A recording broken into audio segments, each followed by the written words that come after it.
Assalamu alaikum. Continuing on with the science introductions into the sciences of the Quran. In the last discussion, we was talking about the commandments in the Quran. So we talking about the certain parts, the subject matter.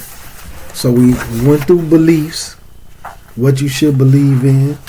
Then we went through some of the commandments, which we finishing up, where it speak on like these verses are, these commandment verses are basically about the guidelines for devotional matters, purification, prayer, fasting, charity, hajj, sacrifice, etc.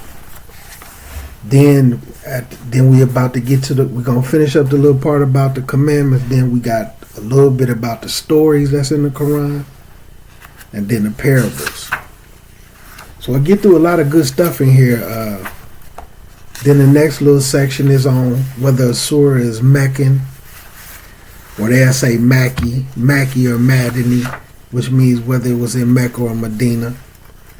And then we'll come off into the situations that caused a revelation, and then abrogated verses, which the abrogated verses is extremely important. And then a little bit of what we already covered, where they refer to it as the 7 letters or the 7 different recitations. So just to get to it, on the commandment section, the verses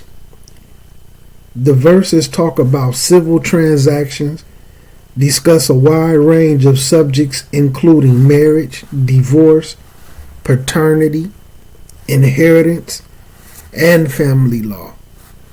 These are commandments applying to facets of commercial law, such as a sale, leases, loans.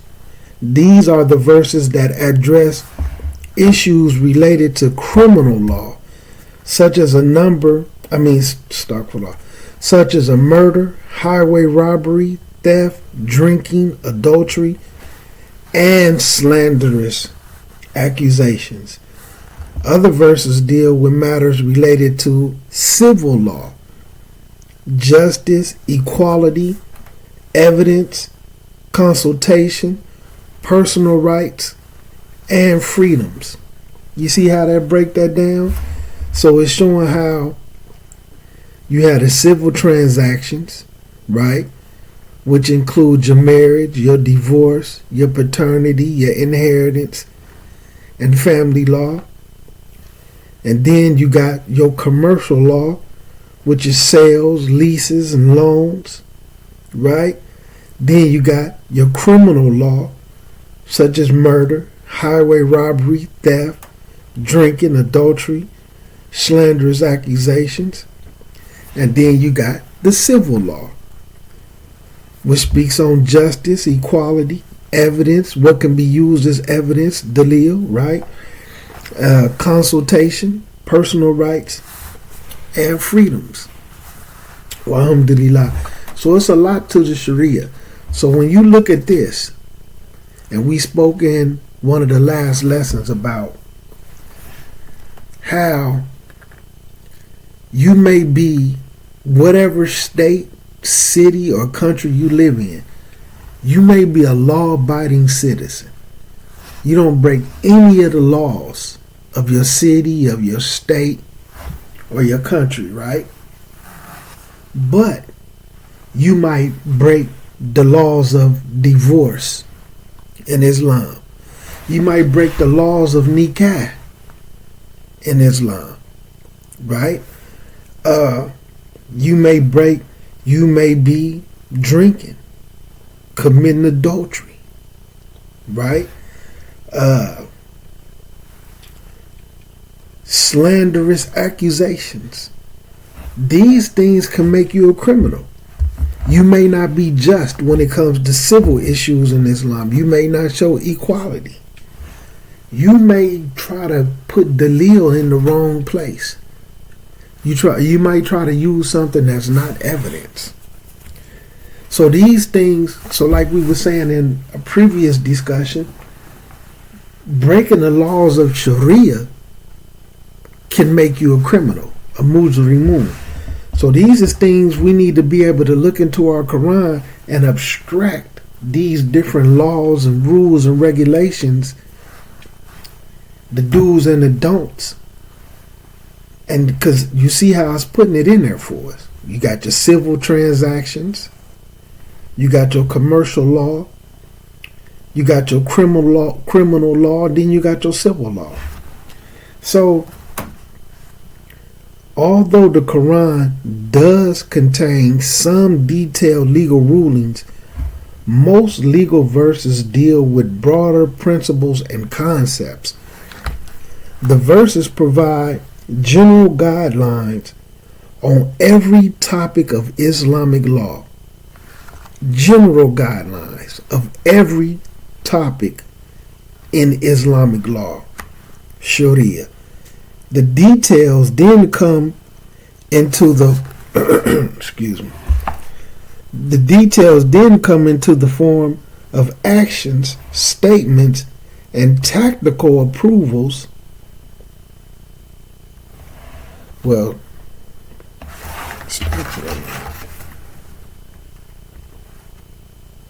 and taxes approvals of the Prophet, alayhi salam. So the Sunnah. So where you get instead of the general guidelines, right? Right here you get in the Sunnah, you get how it's supposed to be acted up on and carried out and taught and spoke about, and what's dalil for this and what's dalil for that. Again, it is important to remember that the Quran is not a legal document, even though it contains laws. The vast majority of verses deal with theology, morality, and guidance. The Quran contains verses that regulate social behavior by encouraging kindness, sympathy, compassion, care, forgiveness, love, mercy, patience, forbearance, steadfastness, courage, generosity. Therefore, the Quran provides a complete moral, ethical, and legal code for life. So it gives us everything that we need to live by. Right? Let me read that again. The Quran contains the verses that regulate social behavior. Right? That regulate social behavior by doing what? Encouraging kindness, sympathy, compassion, care, forgiveness, love, mercy, patience, forbearance, steadfastness, courage, generosity. So therefore the Quran provides a complete moral and ethical and legal code for life. So when you come across things like that, we need to look at those things and see where we weak at. Let's take a look at our social behavior. Are we kind to the people we know and the people that we don't know? Right? Do we have sympathy for the people that we know and the people that we don't know? Compassion. Who do we care about? Right? What is our forgiveness like? Because a lot of people have this is something I'm coming across. People have some major issues with forgiveness. Major issues with forgiveness, right? People starting to have some major issues with love. And patience, especially with being steadfast upon See, up on Istiqamah, on this deen, being steadfast is starting to be difficult. So individuals should look at these things and see where they have weaknesses and start trying to turn those weaknesses into strengths. So, and this is why it's breaking these things down for us. And then eventually, as you start to pay attention to this, these areas, and turn them into strengths, and get into your Quran and tafsirs enough and touch that sunnah, them hadiths, you might start to learn how to abstract these things from the Quran when you read them. Right? So now we at the story sections. Throughout the Quran, Allah Ta'ala relates a number of different events that occurred in the past. The purpose of these stories is not to simply provide information or relay historical facts. Rather, the purpose is for the reader or the listener to think, right? To think, to reflect, right? Think about it, reflect on it, tadabbur, a real deep reflection. Like like let's say I'm looking at the Quran and it's talking about the signs of Allah and how you can look around and look at the signs. And I remember one time I was doing deep reflection. It was deep for me. It was years ago, because I used to listen to people say stuff like, God didn't make cars. You know, people who started falling off into this scientifical stuff. You know, God don't make houses. God can't make paint. You know, they was using these things like there wasn't a higher power, like no God existed. And I remember sitting down really thinking and looking at certain ayahs in the Quran. And I sat down and said, there's nothing on this entire planet of Earth that has been made that didn't come from something that Allah created. Like, even a cell phone, the plastic, even these cases that you use as rubber.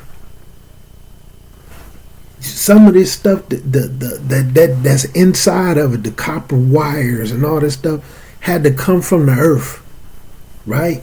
Some of this stuff come from plants, rubbers, plastics, the television, your laptops, a light bulb. All of this stuff came from something that Allah created. These clothes come from cotton plants. Imagine that, although like, you know, how, you know, we ain't really gonna get into the cotton fields, but a lot of the clothes and things that we make, that we wear every day, come from a cotton plant.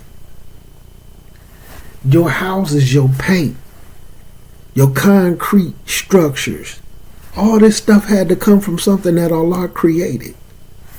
You see what I'm saying? Even gas, oil for your car to run, everything that the whole car, the stuff to make the glass, windshields, your stern wheel, you know, wood, different metals, aluminums, everything. You try to just sit back one day and just try to think. Go through your whole entire intellect and say, dang, is there anything on this earth that didn't come from something that Allah created? So then once you start to learn that, then you will start to understand what rizq is, about being provided for by Allah. Because some individuals fall heavily into thinking that because they may have money and different type of things, we're not going to say that it's not Allah's rizq, right? But you can have Bill Gates money and be a horrible individual, right? Allah provides for us. See, When you get into the Al-Fatiha and you read your ayats about the Lord of the worlds, and it's plural, Lord of the worlds, and then when you get into the tafsirs and think, what is the worlds? The worlds is the world of every single living creature. The ants have their own society just like we do. The birds have their own society just like we do. The lions, the tigers, the bears, the jinn. And Allah is the Lord of all of those worlds. And Allah provides for them. The bees, they don't have to go out and get jobs.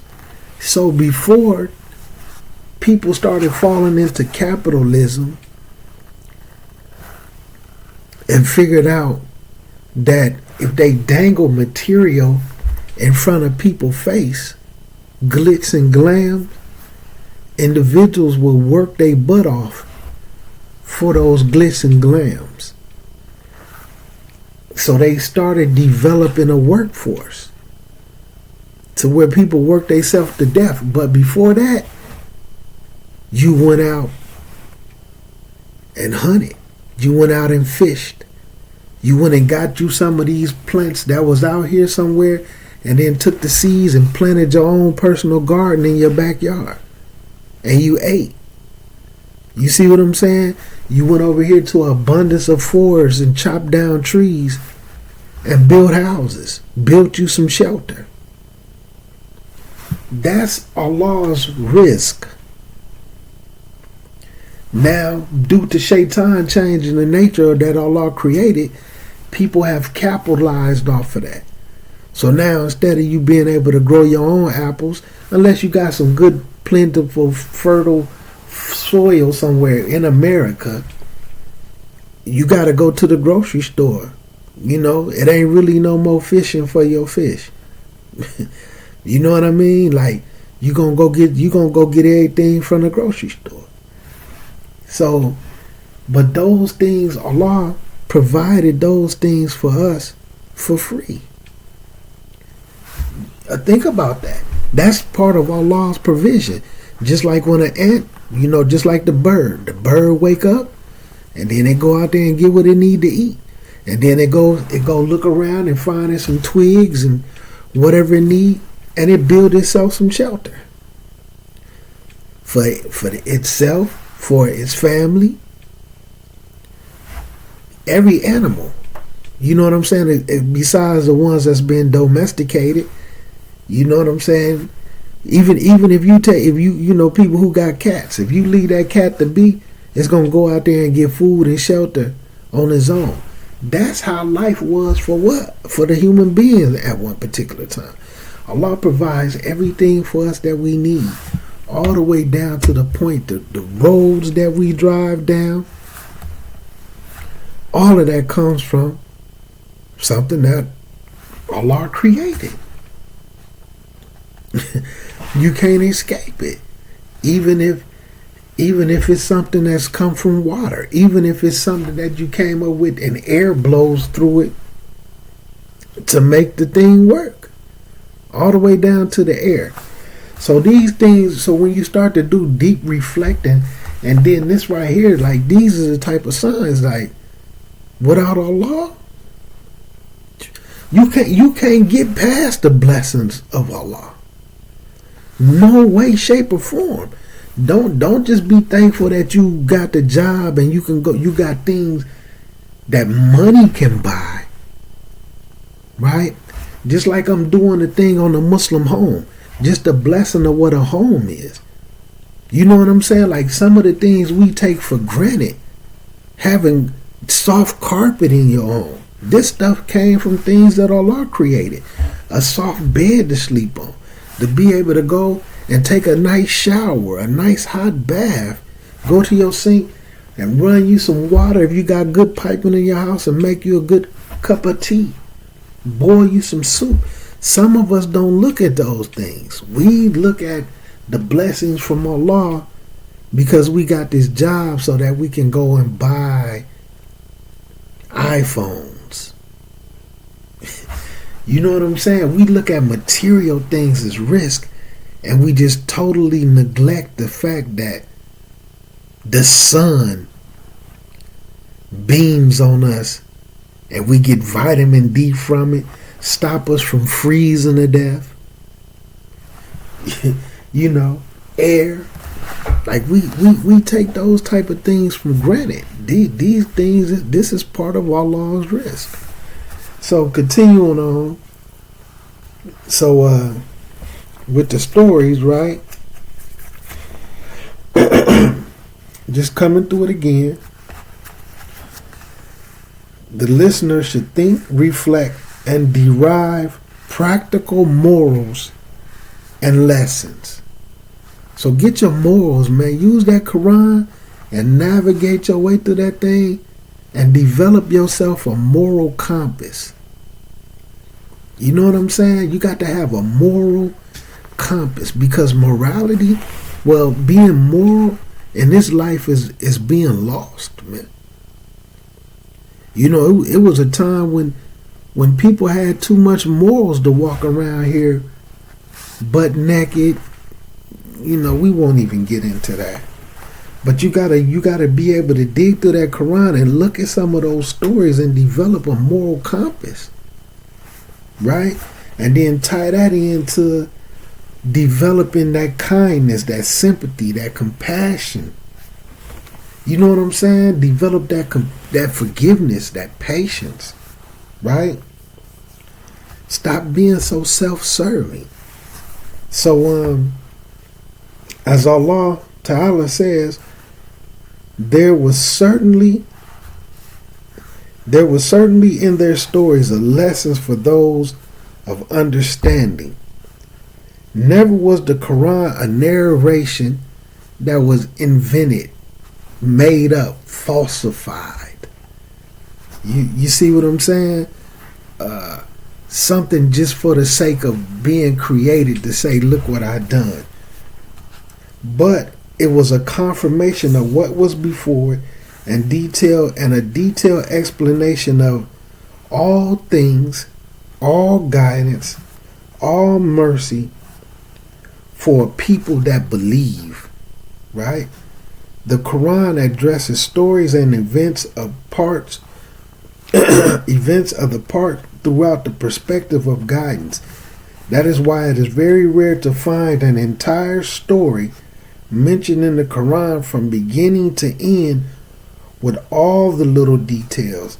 It only mentions those parts of the story that can be used to derive points of guidance. And then also, if every single story was extremely detailed, especially back in that day and time, can you imagine how big the Quran would have been? Like how much it would have been on the memory bank for them to memorize the Quran? Even when you look at some of the Qurans, like Uthman Quran, with no tashkil, no vowels, no nothing, and the Quran was so big, it was probably about like up to your waist. You know what I'm saying? Just imagine how big the Quran would have been. So Allah made it extremely sufficient. But that's why, you know, and as time go on, look, you got your tafsirs, you got your hadiths. Alhamdulillah. So when talking about past stories, the Quran focused primarily on the prophets and the messengers. May Allah be pleased with them all. It has mentioned the stories of 25 prophets with varying levels of detail from Adam alayhi salam until the last and final messenger, Muhammad Rasulullah wa Nabi sallallahu alayhi wa sallam. The Quran also mentions the stories of certain individuals and past nations. For example, Allah Ta'ala relates the story of the people of the cave. So this is letting us know how we should believe. Then it's taking us to the commandments. So the Quran there's parts of it that's strictly about belief. Then there's parts of it that's about the commandments, the do's, the don'ts, the criminal law, the civil laws, right? Civil transactions. Then there's stories and how we should benefit from them. We should reflect on them and we should learn from them and we should use them to develop some form of a moral compass, right?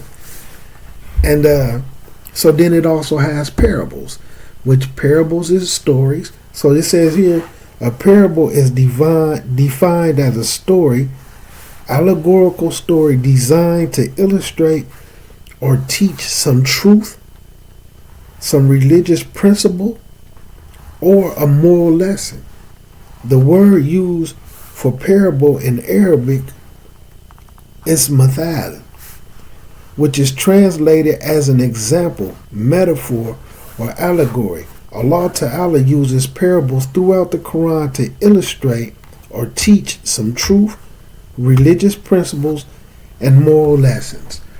So these parables, when you come across something that's a parable, your mind should click in right then and there.